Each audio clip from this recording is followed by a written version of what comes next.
Story time of my first time sneaking out in high school as an Arab girl with strict-ish parents. I should clarify because that was my first and last time. Now that I'm married, I just confessed the story to my mom the other day and she was unbothered, so I feel like I could share this with you guys now. So I was in high school and all my friends every weekend had a party and they kept telling me like, why don't you come to the parties? You should come. And of course, as an Arab girl, like I can't go to no party. But of course I had to keep up my cool girl persona I had going on in high school. I couldn't be like, no, my parents won't let me. Like I always had an excuse like, oh, I'm going to the other party this weekend. Or like, oh, I already have plans, maybe next time. So I knew there was this party coming up in my neighborhood, okay? It was like literally walking distance and me and my cousins were like, we have to go to this party. Like, we have to go. My cousins didn't go to the same school, but we had kind of like the same friends. Like I was friends with their friends, they were friends with mine. So we're like, okay, like this is a party to go to this year. We literally had to plan to go to this party like weeks in advance. So we came up with this whole game plan and we're like, we're gonna sleep at one of my cousin's house who has like a chiller mom, right? And we'll just make her a part of the plan and convince her to let us go. And my cousins were on the same boat. They've never been to a party, never snuck out. We're pretty like good girls. Like we felt guilty doing this. So we all ganged up and proposed a plan to my aunt and we're like, can we all just sleep over and let us go to our party, but don't tell the rest of our moms. And by the way, the rest of our moms are all like sisters and siblings. She says yes, we're all so excited. We tell our parents we're sleeping at our aunt's house, which we were. So the girls are so excited. We're all together like getting dressed up for our first party. The vibes are right.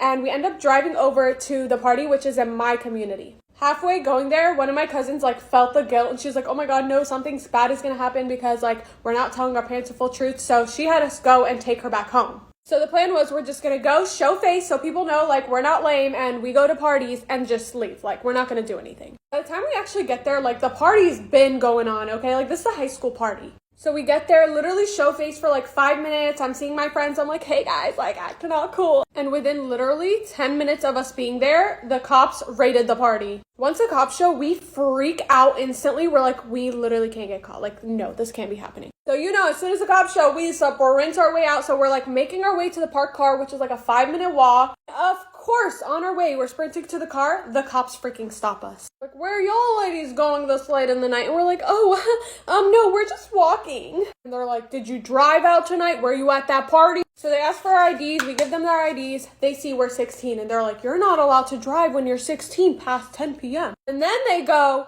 we're going to need to contact your parents. At that point, the whole issue with the cops wasn't the party. It's the fact that we were driving past 10 p.m. And the problem is we were in my community. So if I told them we just walked over from my house, we didn't drive, they could have showed up at my parents' house. My parents think I'm at my cousin's house. So if the cops show up, like my life is over. Alright bitches, I'm going out. This is how I take my simple everyday glam to nighttime. I don't want to do crazy glam, I just want to do a little something, but I also don't want to go out like this, so basic. So let's amp it the fuck up. Before I do anything, I'm going to rehydrate my entire face. I'm going to this little party called Avita. It's like a club. And Kesha is actually fucking performing there tonight, so bitch! You know, we have to look fucking good. Okay, I just added a bit more concealer wherever I need it. I'm gonna take a small brush like this and then just blend that concealer out quickly. Me and my friend Ayre are actually gonna kind of match tonight. We're both wearing our corsets and we're both wearing like all black. They're not even fucking corsets. That fool calls them corsets, but they're actually called fajas. Like, bitch.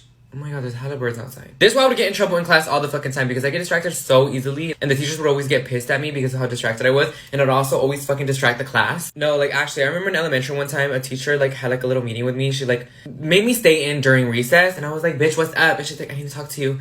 And I was like, okay, like what's the deal? And she was like basically telling me that I needed like relax. I remember we just sat down and we were talking and she was like, Daus, you're a leader. And I was like, really? She's like, yes, you're a leader.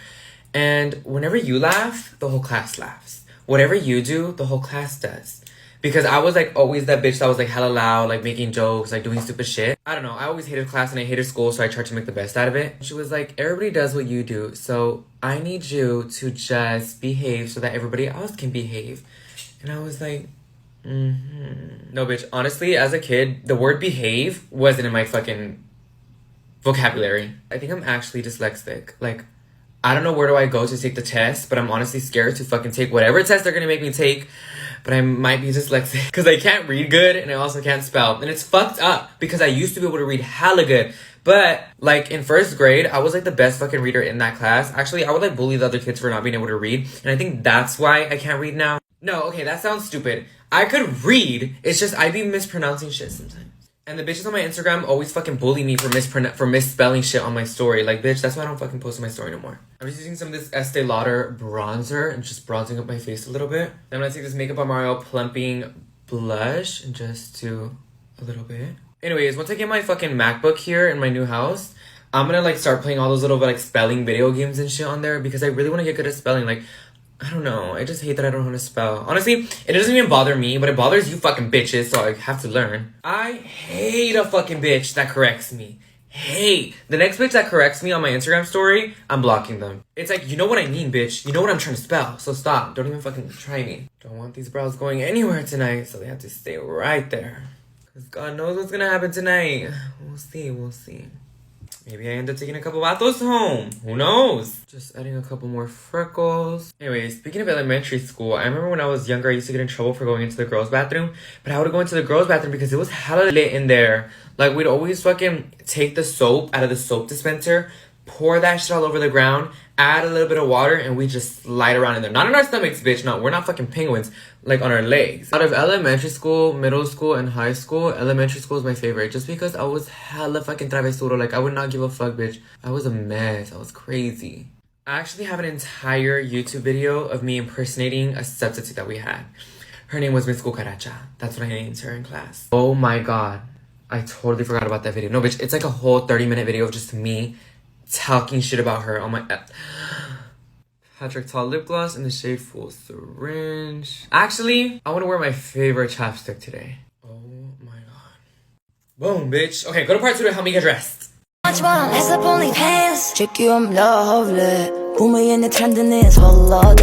time de cómo me di cuenta que mi primer novio oficial me estaba engañando.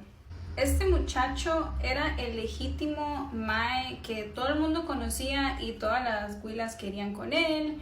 Y el legítimo tico lindo, pero de Estados. Nosotros estuvimos juntos todo noveno del cole y cuando entramos a 10º yo me mudé a Costa Rica.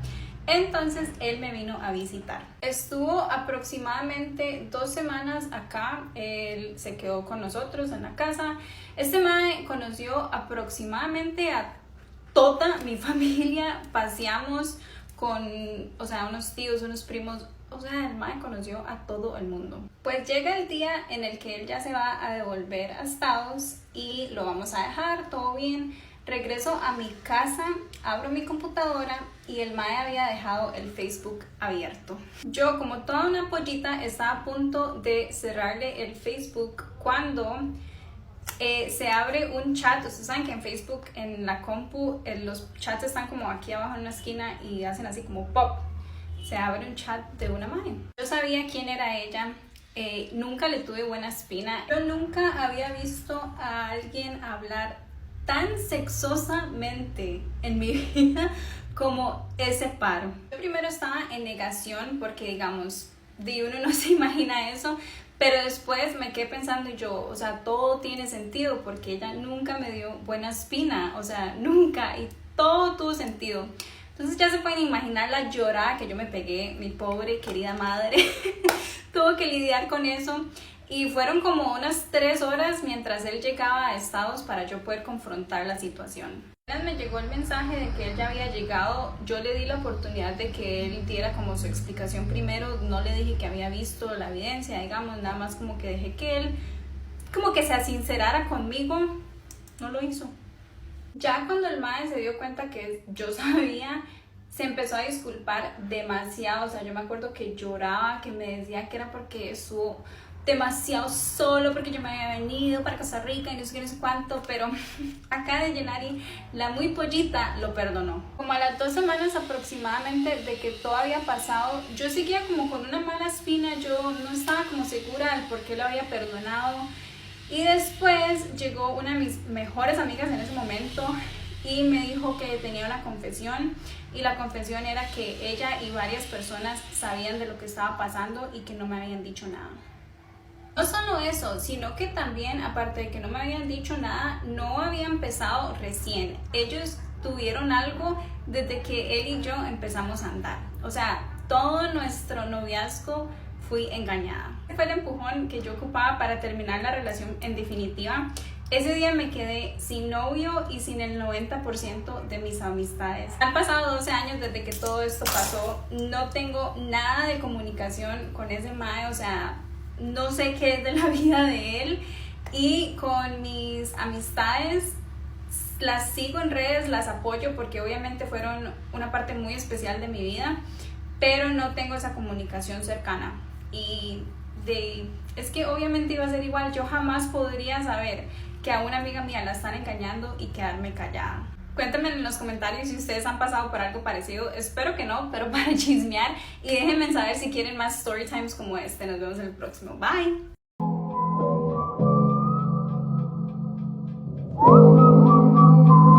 Get ready me to go a putear, a pachangar, to go do some fucking pendejadas. Also, story time about how I got in a car crash, literally yesterday. Okay, honestly, I didn't get into a car crash. The fucker hit me while I was parking, while I was adjusting my parking. Okay, so after getting my haircut yesterday, I was supposed to come home and film videos, but instead, I was like, okay, I need to stop by Target and pick up some fucking shit. I'm already tired as fuck. I'm already over it. I was literally falling asleep on the road on my way to Target. Like, falling asleep. Like, I almost crashed twice from falling asleep. I'm not the best driver, honestly.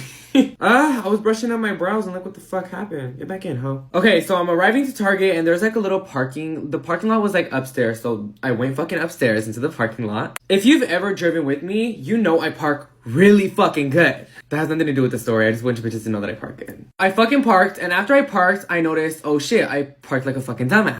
And before I parked, I noticed that there was this girl that just got out of Target and she was on her way to the car and her car was parked right behind where I was parking. So I was keeping homegirl in mind. I wanted to adjust my parking, so what do? I back up. But what the fuck do? I look at both of my mirrors, and every single time I back up, if you've driven with me, you know I always do this whenever I back up. I always put my hand like behind the fucking, you know, other shit, and I look back. I just always do that because, bitch, it's a Jeep. You can't see shit behind you. So, you know, I'm backing it the fuck up, but you guys, I swear to G, there's nobody behind me. Like, I'm looking behind me, there's nobody there. And I was honestly mainly focusing on the bitch that was like going back to her car, but I see her and she's not backing up. So I was like, okay, I'm good to back up. There's nobody behind me. So I thought. By the way, I had no music on, so if anybody wanted to honk, they could have. They just fucking didn't. I love how I say I didn't have music on, so if anybody wanted to honk, like, bitch, they're gonna honk fucking regardless if I have music on or not.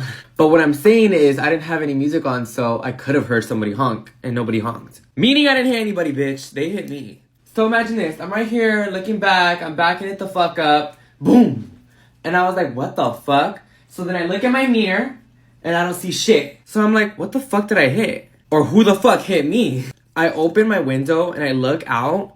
There is a little ass fucking bug ass, microwave ass built little fucking car, Kia, right there. This person was trying to pass me as I was trying to fucking back out. It's not like the middle of the car was right behind mine, bitch. No, it was barely the fucking corner of the car. Meaning, bitch, you could have fucking waited until I backs out, but they didn't want to. I think they were honestly in a rush and just trying to fucking get through me and didn't want to wait for me to back out. And what fucking happens? They get hit, bitch. I drive a Jeep, and if you don't know this by now, Jeeps are fucking indestructible. And honestly, because of that, I'm a reckless ass fucking driver. I really don't give a fuck, bitch. If you get hit, then you get hit. No, I'm just kidding. Oh my god, I did have music on. No, I did. I swear to god, I had Super Bass playing on the radio. I had Super Bass by Nicki Minaj playing. And then, oh my god, whenever I hit, I was like, what the fuck? And I lowered down my music and I put it down the window. I remember now. See, that fool hit me so hard, he gave me a concussion. Okay, I'm running out of time, so go to part 2. Because achievement gets more fucking heated.